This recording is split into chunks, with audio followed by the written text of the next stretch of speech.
မျိုးသားပညာဝန်ဆရာကြီးဦးဘိုးကြားရေးသားတဲ့ဝတ္ထုတိုတွေက6ပြည့်ခင်းဆိုတဲ့ဝတ္ထုတိုကလေးကိုဖတ်ပြပေးခြင်းပါတယ်ခင်ဗျာ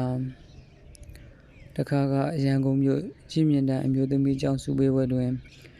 ငွေတိုက်ဗန်တိုက်ကျွမ်းကျင်သောဥခင်အမည်ရှိသူကျွန်ုပ်၏မိတ်ဆွေသည်စကားပြောလေသည်သို့ပြောရာ၌6ပြည့်ခင်းဥပမာပုံတစ်ခုထည့်ပြောရာအလွန်မှတ်ဖွယ်ကောင်းလေသည်ထိုပုံ၏သဘောသောအဓိပ္ပာယ်ပေါ်အောင်အောက်တွင်ရေးပြပါအံ့ရွာငယ်တစ်ခုတောင်ပိုင်းတွင်အဖအမိသမီးသား၄ဦးတို့နေထိုင်ကြရာ၎င်းတို့၄ဦးလုံးပင်မိမိတို့၏အပြစ်ကိုမမြင်တတ်သို့မဟုတ်မိမိအပြစ်ကိုဖုံးကွယ်ဖျောက်ဖျက်၍သူတစ်ပါးအပေါ်၌ချတတ်ကြ၏ထိုရွာမြောက်ပိုင်းတွင်လည်းအဖအမိသားသမီးသားအခြား၄ဦးတို့နေထိုင်ကြရာမိမိအပြစ်ကိုဝန်ခံရန်ဦးမလေးသည့်အပြင်သူတစ်ပါးအပြစ်ကိုပင်မိမိအပြစ်ပြု၍သူတစ်ပါးကိုနှစ်သိမ့်စေတတ်ကြ၏တောင်ပိုင်းတွင်သမီးသည်ရိုးစင်၌ရေတောက်ပြီးဖန်ခွက်ကိုအစွန်းအနားတွင်တင်ထားခဲ့၏နောက်မောင်ငယ်ကရေတောက်မီဟုဖန်ခွက်ကိုကင်လိုက်ရာအစွန်းတွင်ဖြစ်၍ချွတ်ချော်ကဖန်ခွက်ချကွဲလေ၏သား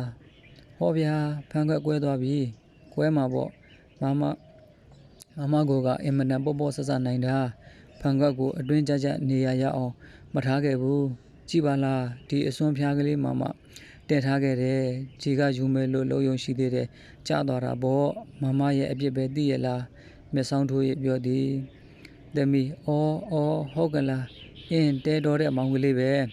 မင်းပြန်လောင်ခတ်လုပ်ပြီးမိမိရမကိုင်းလို့ကြောက်ွယ်တာကိုငါ့ကိုအပြစ်ချသလားငါထားခဲ့တာဘာမှဖြစ်ဘူးမင်းနမ်းပြလုံးလို့ပွဲရတာသိရလားထို့နောက်အလေကန်းနဲ့ထိုင်၍ဆေးလေးတော့ကနားထောင်ကြည့်ရှုနေသောအမိဘသို့လှည့်၍ဒီဖန်ခွက်ကွဲရတာအမေလည်းအပြစ်မကင်းဘူးမနက်ကဥပစင်းလာလို့အမေကဘီယိုတဲ့ဒီဖန်ခွက်ကိုထုတ်ပြီးရေကက်တယ်ရေကက်ပြီးသူ့နေရာကိုပြန်ရအောင်မထားဘဲနဲ့ရှီအိုးစင်မှာထားလို့ဖြစ်ရတာဒီဖန်ခွက်ဟာဧည့်သည်များဘုန်းကြီးများအတွက်တဲဖို့ကက်ဖို့တက်ထားတာအဲ့ဒါအမေကဘုန်းကြီးကိုကက်ပြီးသူ့နေရာမှာပြန်မထားလို့ဒီလိုကွဲရတာ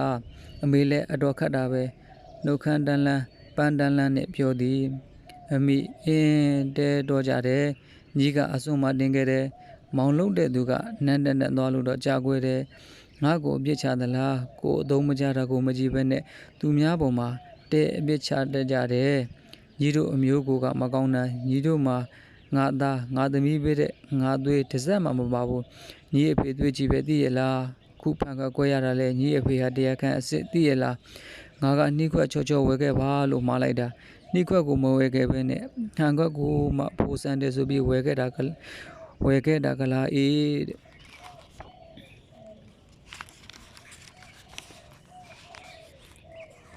တဲ့ဘိုးစံကျင်လိုက်တာဘိုးရောက်ဖလားဘိုးရောက်ခမလားမပြောတတ်တော့ပါဘူးဆို၍စောင်းကြောင်ထိုင်ကစေးဘောလေးကိုခက်ဆက်ဖွာပြီးတစ်ဖက်သို့မျက်နှာလွှဲနေသည်ထိုအခါခေါင်းရင်းကန်းတွင်ကွမ်းစားနေသောအဖကစောင်းငယ်ကြည့်တဲ့၍အင်း6ပြည့်ကရဟန္တာမတွေနဲ့ငါတွေ့ရကြုံရတာဟာငါကုသိုလ်ထူတာပဲတယောက်ကနေရာမှာပြန်မထားဘူးတယောက်ကအစွန်မှာတင်ခဲ့တယ်တယောက်ကကမြင်းတင်းသွားလို့တယ်ဒါနဲ့ဖန်ကကွဲရတာကိုငါဝယ်ခဲ့တဲ့လူအပြစ်တင်သလားဒီလိုတင်မဲ့တင်ရင်လည်းငါ့ကိုရှိမတင်နဲ့ဟိုးရောင်းလိုက်တဲ့ကလားကိုလည်းတင်အောင်ပြီးတော့ဖန်ခွက်လုပ်တဲ့ဟိုဘီလက်ကဘိုးကိုလည်းတင်အောင်ဒါမှတရားမှာမချောက်ပြကင်းတို့ရဲ့ဖဲနဲ့ဗျာချောမော့ကြည်လင်းသုံးသက်ကြပါစေလို့ဝယ်ခဲ့တာကပဲဟိုတင်းပြောတာလို့နင်တို့လားနင်တို့လေဘုန်းကြီးလို့တက်မရှိလို့ဘုံမကြီးဘူးဟဲ့နော်မှတ်ထားနင်တို့တယောက်မှမကောင်းမှုသိရလားအိတ်တဟာတွေမြစ်စလိတွေများလားများရဲ့ဒေါဘနာစေတသိက်တွေများလားများရဲ့နင်တို့တော့တန်တရာမလေးဒုစလိုက်ပရဲပြစ်နဲ့မျောနေဦးမှာငါမြင်အောင်လိုက်တဲ့ဟဲထွီအမိအောင်မဲရှင်ကစာတန်တွေပေးတဲ့နေလုံးမနေပါနဲ့မိတကအိုးကွယ်ကြီးရဲ့ကတဲ့လူကပြည့်သူသားရဲ့9တန်း6တန်းဖတ်စာကိုတော့မှစလုံးပေါင်းပြီးဖတ်ရတဲ့လူကလားဟန်ကြီးပန်ကြီးပါဠိတွေပဒတ်တွေနဲ့သူခေါ်တဲ့ဟာတွေကလည်းတို့ကြားဘူးတာနဲ့မတူပါဘူးသမီးဟုတ်ပါရဲ့အဖေကလည်းအင်မတန်ခွာကြတယ်ရေစရာလည်းကောင်းတယ်စာလည်းမတက်ဖ ೇನೆ ပါဠိတွေသုံးခြင်းလိုက်တာပြီးလဲမပြီးဘူးဣဒ္ဓမစ္စရိယဒေါမနတစေတသိက်တန္တရာဒုစရိုက်လို့ခေါ်မှမှန်တယ်အဖေရဲ့သိရလားမျက်နာကိုမောမောထား၍ခက်ကြွားကြပြောသည်အဖအေးပါလေဗျာခမရလို့တော့ဟိုးရွာပြကရွှေမျက်မှန်နဲ့ဥပစင်းလေးကစီကကျုပ်ကအတင်းညိုမတက်ရပဲကိုခမရလောက်တော့ဘယ်ပြီးမလဲဟုငေါက်လိုက်လေ၏ဒါအစ်စ်ပဲမမစားတတ်တဲ့ဥပစင်းကဆက်ပြဲပြဲနဲ့စားတတ်ရတာတော်တော်ရဲ့နှစ်ယောက်သားဟားတိုက်နေတာကများတာပဲပြီးတော့လေမမကစားတတ်သွားတာတဲ့လိန်လို့ဖြီးလို့ကြော့နေတာပဲ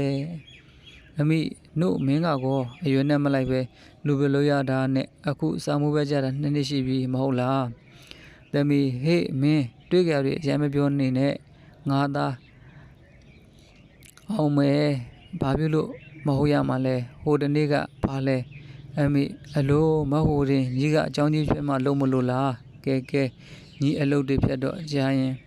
တို့ကအဖေကဝင်၍နင်တို့ဟာတွေကြားတာငါနားရှက်လာတဲ့ဟဲဆို၍အိမ်မေတို့ထွက်သားလေ၏ဤသို့လေရင်သားအမိသားဖလေးယောက်ငေါင်းလိုက်ဆောင်းလိုက်နှင့်6ပြည့်ကင်ဆက်ကိုခင်း၍နေကြလေသည်မြောက်ပိုင်းတွင်အထက်ကကဲ့သို့ဖန်ခွက်ကွဲသောဇက်ဖြစ်၏တို့ရတွင်ကပြပုံပြောဆိုပုံစာသားတို့မှခြားနာ၏သားအောင်မဲမမရေဖန်ခွက်ကျွန်တော်ကြောင့်ကွဲသွားပြီကျွန်တော်ကမိမိရဲ့ရမကင်လိုက်မိဘူးကျွန်တော်ကိုမဟန်ပါဘူးဗျာသမီးဟဲ့မောင်ကလေးရဲ့မင်းအပြစ်မဟုတ်ဘူးငါအပြစ်ကွက်ငါကအစွန်းမထားခဲ့မိတယ်မှန်မင်းဖဲဖန်မင်းကိုဖန်ခွက်ကွဲတွေစုကုန်လိမ့်မယ်မမကောက်ပြက်လိုက်အောင်မယ်ငါပေါ့တဲ့ကွယ်ဆို၍ဖန်ခွဲတို့ကိုကောက်နေသည်မောင်ငယ်ကဓမေစီနှင့်ထဲဆရာတို့ကိုယူပေး၍အနာကအကူညီရန်ဆောင်နေသည်အမိကဝင်တော့ဟဲ့မဲသိရဲ့ညီအပြစ်မဟုတ်ဘူးငါအပြစ်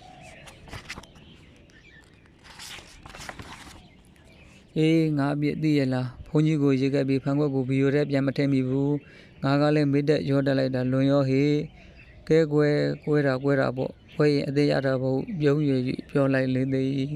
ထိုအခါခေါင်းရင်းနဲ့စားကြည့်နေသောအဖဖြစ်သူကလည်းစာအုပ်ကိုချ၍ဟေးဒီမှာနမမဲ့မဟုတ်ဘူးငါသမီးလည်းတတိကောင်းတာပဲကြီးကလည်းမားလို့ပြန်မထားဖြစ်တာအပြစ်မူလာကငါဖြစ်တယ်ထိရင်ကြရင်မခံတဲ့ဖန်ကောက်ကိုဝယ်ခဲ့မိတာကိုကွကိုင်းဘာမှပြောမနေနဲ့ငါစစ်လေးဖို့တဲ့ကစိုက်ပြီးနှီးခွက်အသစ်ဝယ်ချင်မယ်ဟိုးမဲညိုတို့ဆိုင်မှာအသစ်တွေရောက်နေတဲ့ဆို၍နှီးခွက်ဝယ်ထွက်သွားလေတောင်ပိုင်းမြောက်